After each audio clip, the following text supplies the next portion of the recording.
Sir 208 महिला bogus मतदार सापडले आहेत, काय तुमची प्रतिक्रिया आहे? 208 तर ह्या डिटेक्ट झालेल्या महिला आहेत, पण माझ्याकडे अशी माहिती सुमारे 2000 महिला अंबरनाथमध्ये बोगस वोटिंगसाठी आणलेल्या आहेत आणि मुंब्रा, भिवंडी, मालेगावपासून या महिला आणलेल्या आहेत आणि अशा महिलांचा वापर बोगस मतदानासाठी केला जातो.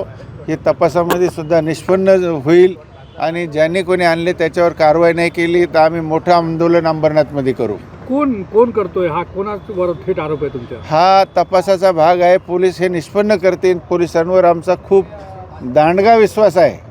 आमची माहिती अशी, आमचं मत असं आहे की पोलीस कधीही चुकीचे काही करत नाहीत आणि चुकीचं कुठल्याही प्रकारे चुकीचं असं कुठल्या माणसाला अडकवण्याचा प्रयत्न करत नाही. त्या तपासामध्ये जे निष्पन्न होईल ते आम्ही मान्य करू. कुठे होते हे लोक? हे कृष्णा मॅरेज हॉल पश्चिमेला चिंचपाडा आणि गोसगावच्या. सर पॅनल क्रमांक 28 मध्ये तुमच्या कार्यकर्त्यावर देखील पैसे वाटपचा आरोप राष्ट्रवादीच्या लोकांनी केला तुमच्या?